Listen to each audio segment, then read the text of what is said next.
Hello friends, स्वागत है तमारू Shriji क्लासेसना YouTube channel में। आजना विडियो में આપણે ईबीसी में જે 3 અને 4 માર્કના મહત્વના પ્રશ્નો છે તેના વિશે ચર્ચા કરીશું। પ્રશ્ન નંબર 1, બસ બાર સમજાવો। તો ઇલેક્ટ્રિકલ સર્કિટમાં બસ બાર કોને કહેવાય? તો ઇલેક્ટ્રિકલ બસ બારને કંડક્ટર અથવા કંડક્ટર જૂથ તરીકે વ્યાખ્યાયિત કરવામાં આવે છે। એટલે કે કંડક્ટર અથવા કંડક્ટરના સમૂહને બસ બાર કહેવાય છે, જે આવતા ફીડરોમાંથી ઇલેક્ટ્રિકલ પાવર એકઠો કરવા માટે વપરાય છે। એટલે કે જે ફીડર હોય, ફીડરમાંથી પાવર લેવા માટે શેનો ઉપયોગ થાય? બસ બાર, અને તેને આઉટગોઈંગ ફીડરમાં વહેંચે છે। એટલે કે ઇનકમિંગ ફીડરમાંથી પાવર લઈ આઉટગોઈંગ ફીડરમાં વહેંચે છે। તે એક પ્રકારનું ઇલેક્ટ્રિકલ જંકશન છે, જેમાં આવતા અને જતા તમામ વિદ્યુત પ્રવાહ મળે છે। આમ ઇલેક્ટ્રિકલ બસ બાર એક જગ્યા પર ઇલેક્ટ્રિકલ પાવર એકઠો કરે છે। બસબાર સિસ્ટમમાં આઇસોલેટર અને સર્કિટ બ્રેકર હોય છે। કોઈ ખામીની ઘટના બને તો સર્કિટ બ્રેકર તૂટી જાય છે, એટલે કે સર્કિટ બ્રેકર ઓપન થાય છે। એટલે કે બસબારમાં બંને વસ્તુ રાખવામાં આવે છે, સર્કિટ બ્રેકર અને આઇસોલેટર। એટલે જો કોઈ કારણસર ફોલ્ટ થાય તો સર્કિટ બ્રેકર ઓપન થાય છે। આથી જે ખામીયુક્ત ભાગ હોય, એટલે કે જ્યાં ફોલ્ટ થયો હોય, તે આપોઆપ ડિસ્કનેક્ટ થઈ જાય છે। ઇલેક્ટ્રિક બસબાર લંબચોરસ, ક્રોસ રાઉન્ડ અને અન્ય ઘણા આકારોમાં ઉપલબ્ધ હોય છે। એટલે કે બસબાર ઘણા આકારોમાં ઉપલબ્ધ હોય। લંબચોરસ બસ પટ્ટીનો ઉપયોગ મોટાભાગે પાવર સિસ્ટમમાં થાય છે। લંબચોરસ પટ્ટીનો ઉપયોગ એ કયા પ્રકારની હોય છે? તો એ આ પ્રકારની હોય છે, અહીંયા જોઈશું આપણે। તો આ પ્રકારની પટ્ટીનો ઉપયોગ કરવામાં આવે છે, લંબચોરસ પટ્ટીનો ઉપયોગ। જે ઇલેક્ટ્રિકલ બસબારના ઉત્પાદન માટે કોપર અને એલ્યુમિનિયમનો ઉપયોગ કરવામાં આવે છે। પાવર સિસ્ટમમાં વિવિધ પ્રકારના બસબારની ગોઠવણીનો ઉપયોગ કરવામાં આવે છે, અને બસ પટ્ટીની પસંદગી વિવિધ પરિબળો જેવા કે વિશ્વસનીયતા, સુગમતા, ખર્ચ વગેરે પર આધારિત છે। એટલે કે જે આપણે બસબારની પટ્ટી ઉપયોગમાં લઈએ છીએ તે કયા કયા ફેક્ટર પર આધારિત છે તે તમને કહેવામાં આવ્યું છે। એટલે ટૂંકમાં બસબાર એટલે શું ધ્યાનમાં રાખજો? તો બસબાર એટલે કે એક કંડક્ટર અથવા કંડક્ટરનું જૂથ જે ફીડરમાંથી પાવર લે છે, ફીડરમાંથી ઇનકમિંગ ફીડર દ્વારા પાવર લે છે, અને એ જ પાવર આઉટગોઈંગ ફીડરમાં આપે છે। તેમાં શું રહેલું હોય છે? તો તેમાં આઇસોલેટર અને સર્કિટ બ્રેકર હોય છે। જો કોઈ ફોલ્ટ થાય તો સર્કિટ બ્રેકર ઓપન થાય છે, અને જે ફોલ્ટી ભાગ હોય એ સર્કિટમાંથી દૂર થાય છે। બસબાર કેવા આકારના હોય છે? તો લંબચોરસ હોય છે, ક્રોસ રાઉન્ડ હોય છે, અને અન્ય બીજા ઘણા આકારોમાં ઉપલબ્ધ હોય છે। લંબચોરસ બસ પટ્ટીનો ઉપયોગ મોટાભાગે થાય છે, જે તમને ફિગરમાં બતાવ્યું કે કયા પ્રકારની હોય છે।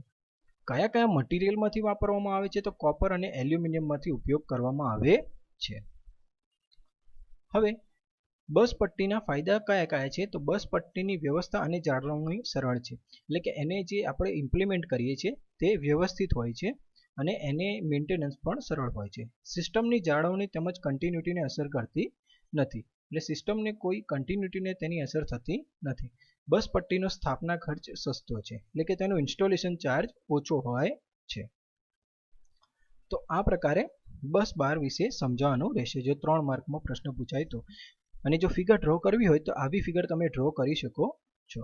અને એને જો એકચ્યુઅલી આપણે જોવા જઈએ તો કંપનીમાં કનેક્શન સાથે આ રીતે કોઈક પેનલ પ્રમાણે બનાવેલું હોય છે। અહીંયા આ ફિગર જોશો એટલે તમને ખ્યાલ આવે કે પેનલમાં જે બસ બાર હોય છે એ કયા પ્રકારના હોય છે। તો આ રીતે બસ બાર વાપરવામાં આવે છે।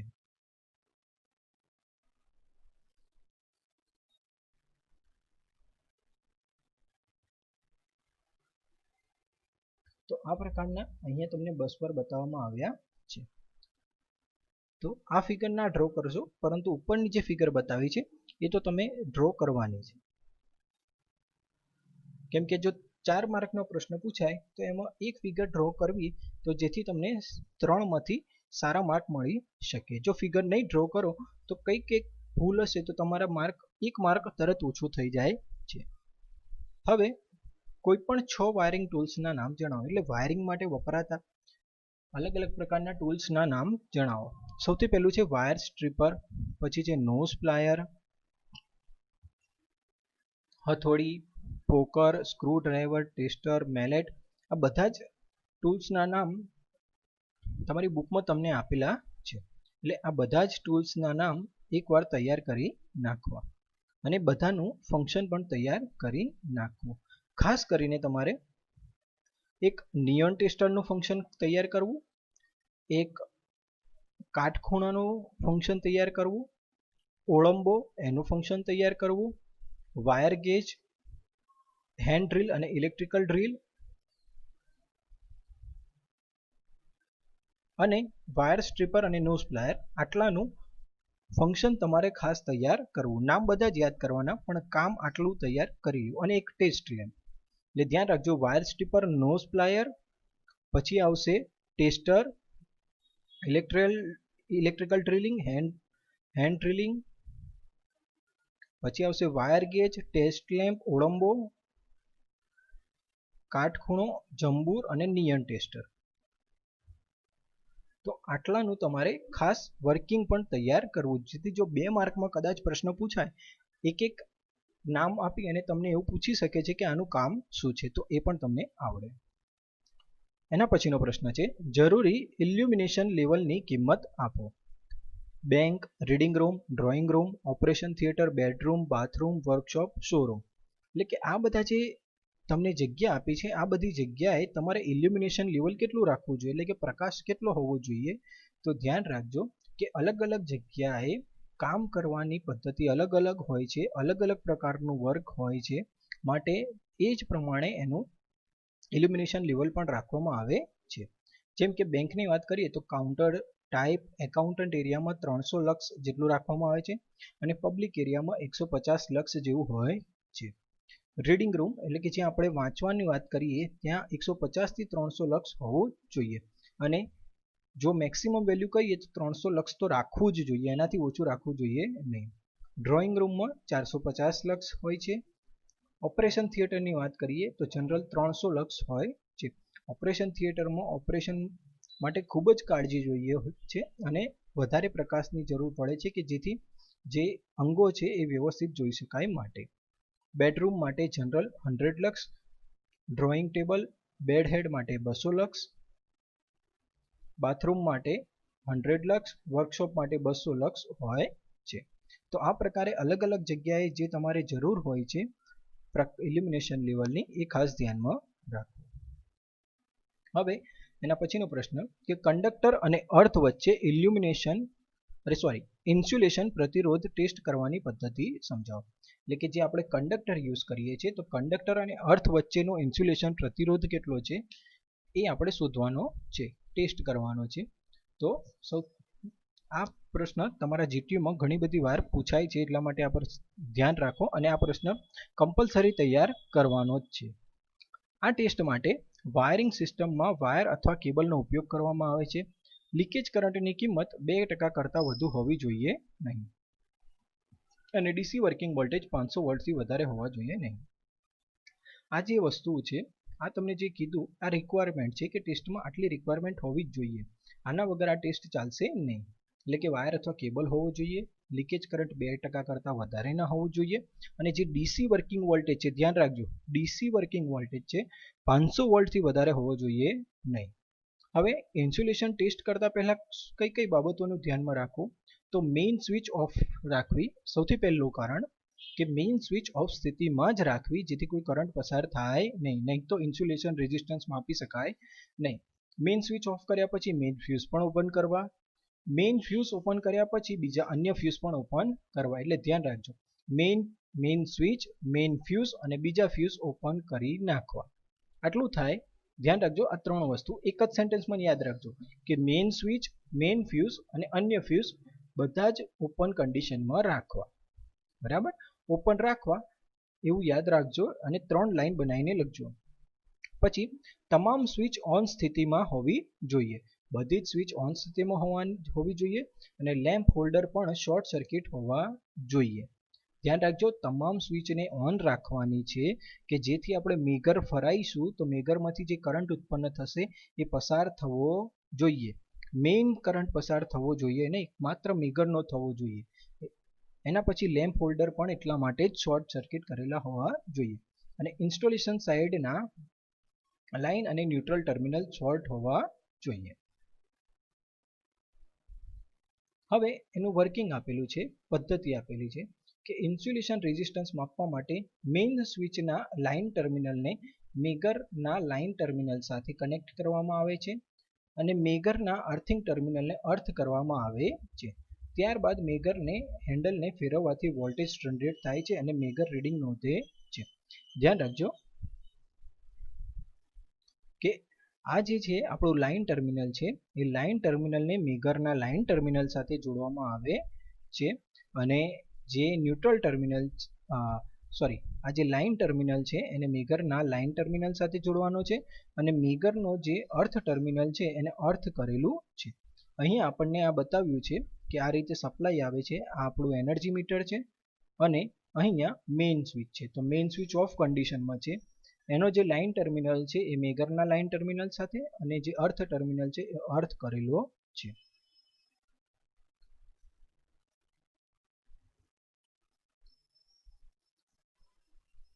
હવે ઇન્સ્યુલેશન રેઝિસ્ટન્સની કિંમત કેટલી હોવી જોઈએ? તો ઇન્સ્યુલેશન રેઝિસ્ટન્સની કિંમત 50 મેગા ઓહ્મ પર પોઈન્ટની સંખ્યા કરતાં ઓછી હોવી જોઈએ નહીં. એટલે કે 50 મેગા ઓહ્મ પર પોઈન્ટની સંખ્યા કરતાં ઓછી હોવી જોઈએ નહીં.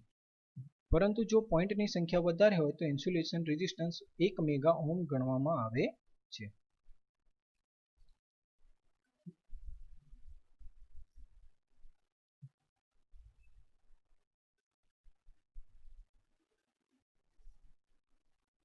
એટલે ધ્યાનમાં રાખજો કે આ પ્રકારે ઇન્સ્યુલેશન માં કન્ટિન્યુટી અને અર્થ ટેસ્ટ કરવામાં આવે. કન્ટિન્યુટી અને અર્થ વચ્ચે કંડક્ટર અને અર્થ વચ્ચે ઇન્સ્યુલેશન પ્રતિરોધ ટેસ્ટ કરવામાં આવે છે. 6 સ્ટેપ યાદ રાખવા: મેઇન સ્વિચ, મેઇન ફ્યુઝ ને અન્ય ફ્યુઝ ઓપન રાખવા, બધી જ સ્વિચ ક્લોઝ રાખવાની, લેમ્પ હોલ્ડર શોર્ટ સર્કિટ રાખવાના અને લાઇન અને ન્યુટ્રલ ટર્મિનલ શોર્ટ કરી દેવા. ઇન્સ્યુલેશન રેઝિસ્ટન્સ માપવા માટે મેઇન સ્વિચના લાઇન ટર્મિનલને મેગરના લાઇન ટર્મિનલ સાથે કનેક્ટ કરો, મેગરના અર્થિંગ ટર્મિનલને અર્થ કરો અને હેન્ડલને ફેરવો.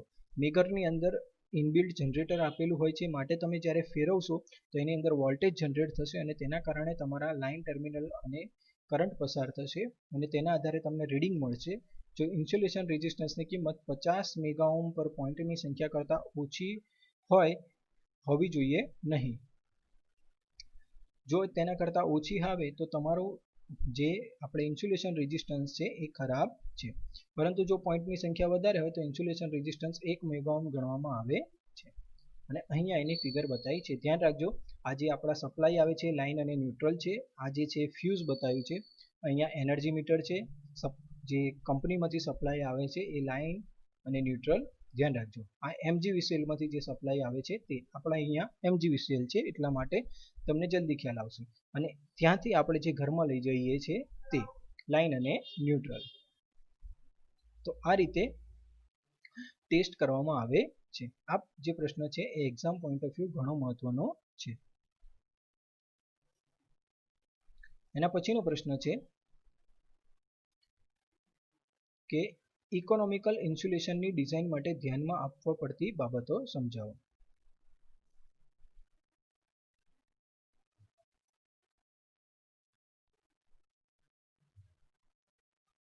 અહીંયા આ જે પ્રશ્ન આપણે આગળ ચર્ચા કરી એના જ વિશે સમજાવ્યું છે તમને. અહીંયા 2 વે ડિસ્ટ્રીબ્યુશન બોર્ડ બતાવ્યું છે, એટલે કે ડિસ્ટ્રીબ્યુશન બોર્ડને 2 પાથ આપેલા છે. અહીંયા એક જે છે એ ક્યાં જાય છે તો કે લેમ્પ હોલ્ડરમાં જાય છે.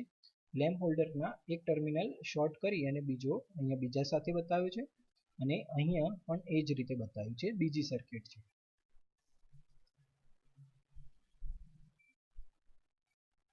બંનેના કનેક્શન ઓલ્ટરનેટ આપવાના છે. એક કનેક્શન આ રીતે ફેઝમાંથી આવશે તો એક આ રીતે અહીંયા આવશે, બીજો આ રીતે અને એને નીચે આ રીતે. એના પછીનો પ્રશ્ન છે કે ઇકોનોમિકલ ઇન્સ્યુલેશન ડિઝાઇન માટે ધ્યાનમાં રાખવામાં આવતી બાબતો જણાવો. એટલે કે ઇકોનોમિકલ ઇન્સ્યુલેશન ડિઝાઇન કરવું હોય તો કઈ કઈ બાબતો ધ્યાનમાં રાખવી જોઈએ? તો ઇકોનોમિકલ ઇન્સ્યુલેશન ધ્યાનમાં રાખવા માટે નીચેની બાબતો ધ્યાનમાં રાખવામાં આવે છે. પહેલું છે ઇકોનોમિકલ ઇન્સ્યુલેશનમાં શરૂઆતની કોસ્ટ, મેન્ટેનન્સ કોસ્ટ અને એનર્જી કોસ્ટની ગણતરી લેવામાં આવે છે. કોઈ પણ વસ્તુ હોય તો એમાં શરૂઆતની કોસ્ટ તો ધ્યાનમાં લેવામાં જ આવે જ છે એની સાથે એની મેન્ટેનન્સ કોસ્ટ અને એનર્જી કોસ્ટ પણ ગણતરી લેવામાં આવે છે. બિલ્ડિંગ માટે યોગ્ય એનર્જી એફિશિયન્ટ લાઇટ સોર્સની પસંદગી કરો. એનર્જી એફિશિયન્ટ લાઇટ સોર્સ એટલે કે જે વધારેમાં વધારે પાવર તમને એનર્જી આપતા હોય અને લોસીસ ઓછા થતા હોય. જેમાં ઇલ્યુમિનેશન એફિશિયન્સી વધારે હોય તેવા લાઇટ સોર્સની પસંદગી કરો. જે વધારેમાં વધારે પ્રકાશ આપતા હોય તેવાની પસંદગી કરો. દિવસ દરમિયાન નેચરલ લાઇટમાં ફેરફાર થવાથી તે મુજબ કૃત્રિમ લાઇટિંગનો કંટ્રોલ ટાઈમ આધારિત કરવો જોઈએ. એટલે કે મેક્સિમમ તમે નેચરલ લાઇટનો ઉપયોગ કરો એ રીતે યુઝ કરવો. મેન્ટેનન્સ ફેક્ટર અને ડેપ્રિસિએશન ફેક્ટરની કિંમત યોગ્ય હોવી જોઈએ. મેન્ટેનન્સ ફેક્ટર એટલે જે મેન્ટેનન્સ કરવાનું હોય છે તે, અને ડેપ્રિસિએશન ફેક્ટર એટલે કે ઘસારો. આ બંનેની કિંમત યોગ્ય હોવી જોઈએ. એના પછી યુટિલાઇઝેશન ફેક્ટર પણ એક કરતાં વધારે હોવું જોઈએ અથવા એક હોવું જોઈએ, પણ એ શક્ય હોતું નથી. એટલે જેમ બને તેમ એકની નજીક હોવું જોઈએ. લાર્જ રૂમમાં ઇલ્યુમિનેશનનું ઇન્સ્ટોલેશન સીલિંગની નજીકમાં હોવું જોઈએ. કે લાર્જ રૂમમાં જે ઇલ્યુમિનેશન કરીએ છીએ આપણે તેનું ઇલ્યુમિનેશનનું ઇન્સ્ટોલેશન સીલિંગની નજીક એટલે કે દિવાલની નજીક એટલે છતની નજીક હોવું જોઈએ કે જેથી વધારે પડતો પ્રકાશ રિફ્લેક્ટ થાય. દરેક ઇલ્યુમિનેશન અને ફ્લોર વચ્ચે મિનિમમ 2.5 મીટર અંતર હોવું જોઈએ. એટલે કે જમીનથી 2.5 મીટરનું અંતર હોવું જોઈએ. ફિલામેન્ટ લેમ્પની જગ્યાએ કોમ્પેક્ટ ફ્લોરોસન્ટ લેમ્પનો ઉપયોગ કરવો જોઈએ. હવેની કન્ડિશનમાં ફિલામેન્ટ લેમ્પનો વપરાશ ઘણો બધો ઘટી ગયો છે. એટલે ફિલામેન્ટ લેમ્પની જગ્યાએ ફ્લોરોસન્ટ લેમ્પ અથવા તો એલઈડી જે પણ તમે યુઝ કરતા હોય એ કરવા જોઈએ. યોગ્ય આકારના રિફ્લેક્ટરનો ઉપયોગ કરવો જોઈએ. રિફ્લેક્ટરનો એટલા માટે કે જે પ્રકાશ ઉપરની બાજુ વેસ્ટ થાય છે તે વેસ્ટ થાય નહીં અને રિફ્લેક્ટ થઈ અને વધારે પડતો પ્રકાશ આપણને મળે. રિફ્લેક્ટર એટલે શું? તો કે તમે બલ્બની ઉપર જે એલ્યુમિનિયમના જે સિલ્વર કલરની જે પટ્ટીઓ મૂકેલી હોય છે, જે કવર મૂકેલું હોય છે તેને રિફ્લેક્ટર કહેવામાં આવે છે. એલઈડી લાઇટનો ઉપયોગ કરવો જોઈએ. દરેક જોબ અથવા વર્ક ફંક્શનના આધારિત ઇલ્યુમિનેશન જરૂરી છે. મેં કીધું એ પ્રમાણે જો તમારે કામ બહુ જ ચીવટભર્યું કરવું હોય, બહુ જ નાનું કામ કરવું હોય તો તમારે ઇલ્યુમિનેશનની જરૂર વધારે પડે છે. અને જો તમારું કામ સામાન્ય હોય કે જ્યાં તમારે બહુ ધ્યાન આપવાની જરૂર ના હોય તો તમારે ઓછા ઇલ્યુમિનેશનની જરૂર પડે છે. એલઈડીની લાઈફ CFL અને ઇનકન્ડેન્સન બલ્બ કરતાં વધારે હોય છે, તો માટે એલઈડીનો જ વધારે ઉપયોગ કરવો જોઈએ. તો આ રીતે તમારે તમને જે પ્રશ્ન પૂછવામાં આવ્યો હતો તો એના આટલા મુદ્દા ધ્યાનમાં રાખવાના કે સારું ઇલ્યુમિનેશન ડિઝાઇન કરવું હોય તો કઈ કઈ બાબતો ધ્યાનમાં રાખવી જોઈએ. આ પ્રશ્ન પણ તમને થોડું સમજવામાં અઘરું પડે એવું છે, પણ ધ્યાનમાં શું રાખવાનું કે કઈ રીતે આપણે કોઈ પણ એનર્જી સોર્સ જે છે, લાઇટ સોર્સ છે, એક સિમ્પલ બલ્બનું ઉદાહરણ ધ્યાન આપી અને તૈયાર કરશો તો તમને જલ્દી તૈયાર થશે. કે બલ્બ છે તો એનું ઇકોનોમિકલ ઇલ્યુમિનેશન હોવું જોઈએ, એટલે કે પ્રકાશ વધારો આપતો હોવો જોઈએ, શરૂઆતની કોસ્ટ પણ ઓછી હોવી જોઈએ, મેન્ટેનન્સ કોસ્ટ ઓછી હોવી જોઈએ અને એનર્જી કોસ્ટ ઓછી હોવી જોઈએ. તો એ રીતે તમે તૈયાર કરશો તો તમને જલ્દી ખ્યાલમાં આવશે. એના પછી તમારી એક્ઝામમાં તમને ઘણીવાર આ પ્રશ્ન પૂછાય છે કે નીચેના લોડના આધારે સબ સર્કિટની સંખ્યા નક્કી કરો. તમને આવા પોઈન્ટ આપી દીધા હોય. લાઇટ પોઈન્ટ, ફેન પોઈન્ટ 2 છે, 3 પિન સોકેટ 5 એમ્પિયર અને 3 પિન સોકેટ 15 એમ્પિયર. ધ્યાન રાખજો આ એક્ઝામ્પલ હોય છે જ. તમારા પેપરમાં 90% આ એક્ઝામ્પલ હશે એવું માનીને જ ચાલવું. તો આ એક્ઝામ્પલ કઈ રીતે ગણશો? તો સૌથી પહેલાં તો તમને એટલું ખબર હોવી જોઈએ કે જે લાઇટ પોઈન્ટ છે, એક લાઇટ પોઈન્ટ માટે તમે કેટલા વોટ એલાઉ કરેલા છે, એક ફેન પોઈન્ટ માટે કેટલા એલાઉ કરેલા છે, એક 3 પિન સોકેટ 15 એમ્પિયર માટે કેટલા એલાઉ કરેલા છે. તો એ ખાસ ધ્યાન રાખજો. આ ના યાદ હોય તો એક્ઝામ્પલ થશે નહીં. એટલે સૌથી પહેલાં આ વસ્તુ તૈયાર કરી નાખવી કે એક લાઇટ પોઈન્ટ હોય તો એનું જે કન્ઝપ્શન છે એ 40 વોટ છે, ફેન હોય તો એનું છે 60 વોટ અને 3 પિન સોકેટ જે છે 5 એમ્પિયર એનું છે 100 વોટ. એટલે ધ્યાન રાખજો આ કે 3 પિન સોકેટ 5 એમ્પિયર એટલે કે જે આપણા સ્વિચ બોર્ડની બાજુમાં હોય છે એની વાત કરીએ છીએ. 100 વોટ છે, અહીંયા લખવાનું રહી ગયું છે, અને 5 એમ્પિયરનો જે સોકેટ છે એ 100 એમ્પિયર છે. આ 3 પિન સોકેટ 15 એમ્પિયર લખેલો છે એ હેવી ઇન્સ્ટોલેશન માટે વપરાય. એટલે કે હેવી ઇન્સ્ટોલેશન એટલે કે એસી, ફ્રીજ, રેફ્રિજરેટર એના માટે વપરાય છે. ઘરમાં તમે જે જુઓ છો કે ફ્રીજની બાજુમાં મોટો પ્લગ લગાવેલો છે, વોશિંગ મશીનની બાજુમાં જે મોટો પ્લગ લગાવેલો છે એ બધા જ 15 એમ્પિયરના હોય છે. વસ્તુ મેં બીજી વસ્તુ મેં કીધું એ પ્રમાણે ધ્યાન રાખવાનું કે એક લાઇટ પોઈન્ટ હોય તો વોટ કેટલા લેવાના 40 વોટ, ફેન પોઈન્ટ એક હોય તો વોટ લેવાના 60 વોટ અને 3 પિન સોકેટ એક હોય 5 એમ્પિયરનું તો 100 વોટ. આ વેલ્યુ તમને ધ્યાનમાં હોવી જ જોઈએ. તો ખાલી તમારી પાસે તમને જે ઇક્વિપમેન્ટ છે એ ચેન્જ કરશે કે લાઇટ પોઈન્ટ 5 હોય તો ફેન પોઈન્ટ 4 હોય તો એના આધારે તમારે કોઈ પણ એક્ઝામ્પલમાં જો ડેટા ચેન્જ કર્યા હોય તો તેની ગણતરી તમે કરી શકો. અહીંયા લાઇટ પોઈન્ટની સંખ્યા આપણને 3 આપી છે તો તેને 40 વડે મલ્ટીપ્લાય કરશો તો આન્સર આવશે 120 વોટ. ફેનની સંખ્યા આપેલી છે 2 માટે 2 વડે મલ્ટીપ્લાય કરશો તો આન્સર આવશે 120 વોટ. અને 3 પિન સોકેટ 5 એમ્પિયર, ધ્યાન રાખજો અહીંયા 5 એમ્પિયર છે તેને મલ્ટીપ્લાય કરશો તો 2 મલ્ટીપ્લાય 100 તો આન્સર આવશે 200 વોટ. તો આપણો જે 5 એમ્પિયર સુધીનો જે ટોટલ લોડ છે કેટલો થશે તો આને મલ્ટીપ્લાય કરશો તો એડિશન કરશો તો આન્સર આવશે 440 વોટ. હવે આ જે થયું એ લાઇટ અને ફેન સબ સર્કિટનો કુલ લોડ થયો.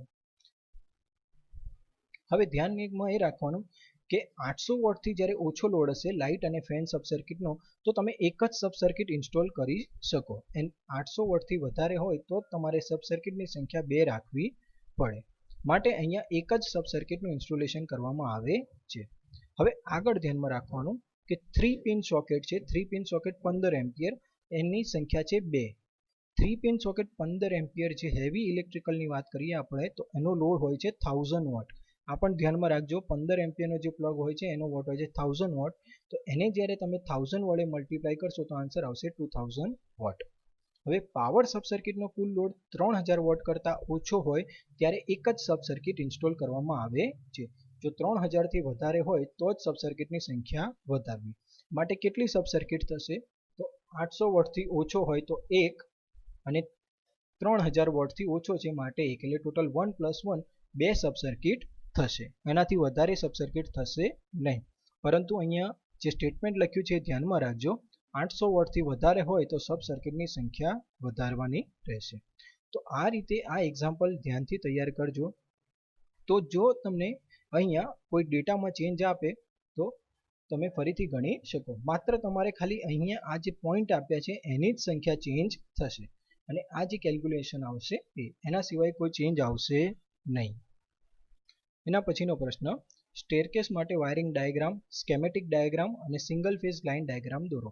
સ્ટેરકેસ એટલે કે દાદર માટે જે વાયરિંગ વપરાય છે એનો ડાયાગ્રામ દોરવાનો છે. તો સ્ટેરકેસની વાત કરીએ તો એમાં સૌથી પહેલાં તો ધ્યાન રાખવાનું કે 2 જગ્યાએથી ઓપરેટ થાય છે, ઉપરથી અને નીચેથી.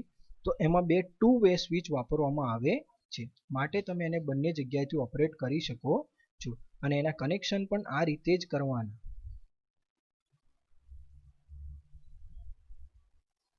બીજી વસ્તુ ધ્યાનમાં રાખવાની, જે સ્વિચ આપણે ઇન્સ્ટોલ કરીએ છીએ એ પણ લાઇનમાં જ ઇન્સ્ટોલ કરવાની. આ એના ડાયાગ્રામ આપેલા છે, સ્કેમેટિક ડાયાગ્રામ આપેલો છે અને સિંગલ લાઇન ડાયાગ્રામ આપેલું છે. ટુ વે સ્વિચ બતાવી છે અને આ લેમ્પ બતાવ્યો છે. એના પછીનો પ્રશ્ન, ટ્વિન ટ્યુબલાઇટ માટે વાયરિંગ ડાયાગ્રામ દોરો. ટ્વિન ટ્યુબલાઇટ માટેનો વાયરિંગ ડાયાગ્રામ આપેલો છે તમને.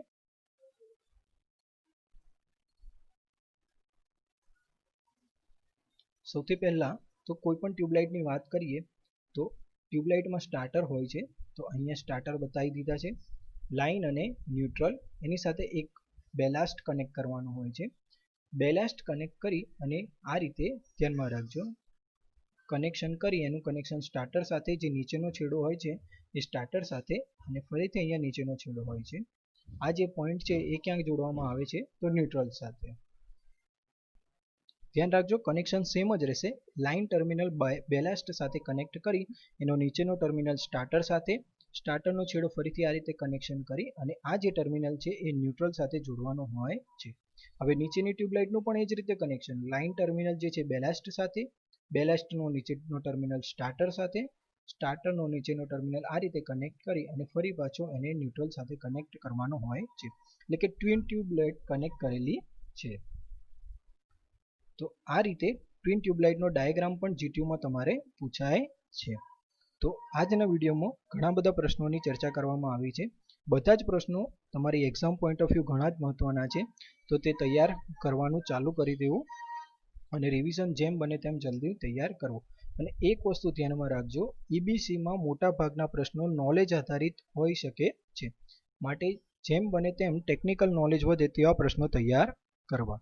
જો તમને વિડીયો ગમ્યો હોય તો ચેનલને લાઇક કરો, સબસ્ક્રાઇબ કરો, જેથી તમને અમારા આવનારા વિડીયોની માહિતી મળતી રહે.